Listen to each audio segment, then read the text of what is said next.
আসসালামু আলাইকুম। পঞ্চম শ্রেণীর বাংলা বই নিয়ে ধারাবাহিকভাবে আলোচনা করছিলাম, তার ধারাবাহিকতায় পার্ট 21 নিয়ে এখন তোমাদের সাথে আলোচনা করব বিদায় হজের ভাষণ।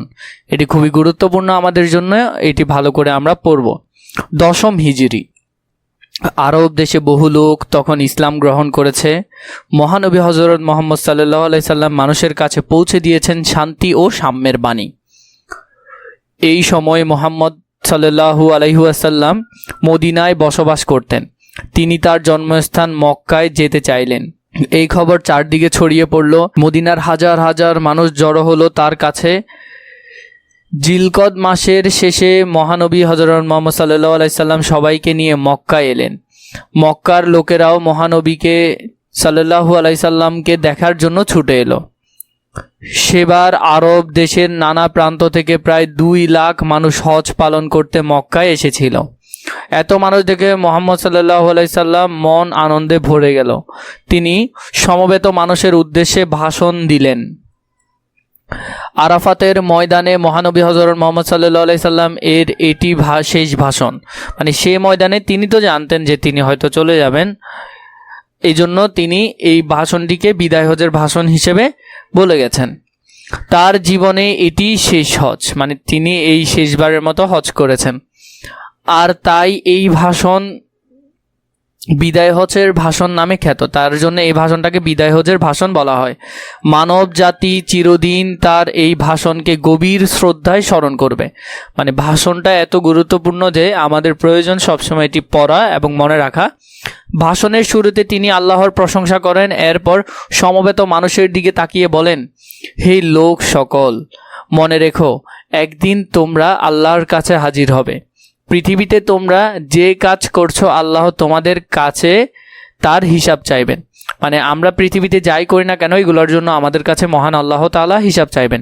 নবীজি বললেন, হযরত মুহাম্মদ সাল্লাল্লাহু আলাইহি সাল্লাম, আমাদের নবীর নাম আসলে আমরা সব সময় সাল্লাল্লাহু আলাইহি সাল্লাম পড়ব।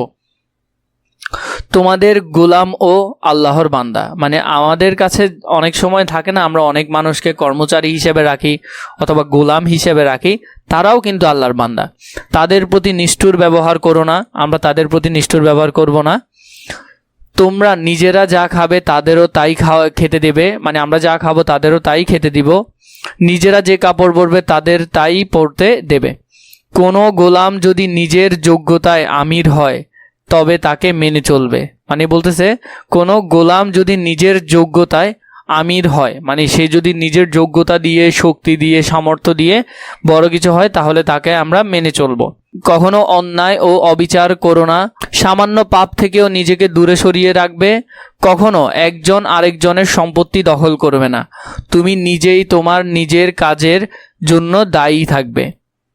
মহানবী হযরত মুহাম্মদ সাল্লাল্লাহু আলাইহি সাল্লাম বলেন, তোমরা ধর্ম নিয়ে বাড়াবাড়ি করো না, নিজ নিজ ধর্ম পালন করবে। অন্য ধর্মের মানুষের উপর নিজের ধর্ম চাপিয়ে দেবে না। মহানবী হযরত মুহাম্মদ সাল্লাল্লাহু আলাইহি সাল্লাম তার ভাষণে কয়েকটি কথার উপর জোর দেন। এগুলো হলো, মানুষ হিসেবে নিজেদের মর্যাদা ধরে রাখা, মেয়েদের অধিকারকে সম্মান করা, ধনী গরিবের বৈষম্য না করা, কাউকে জাতি বা ধর্ম নিয়ে আলাদা না করা। এই যে বিষয়গুলো আছে এগুলো তিনি তার ভাষণে উল্লেখ করেন। ভাষণের শেষ দিকে তিনি বলেন, আমি তোমাদের কাছে 2টি জিনিস রেখে যাচ্ছি। 1, আল্লাহর বাণী অর্থাৎ কোরআন, আর 2, আমার জীবনের আদর্শ।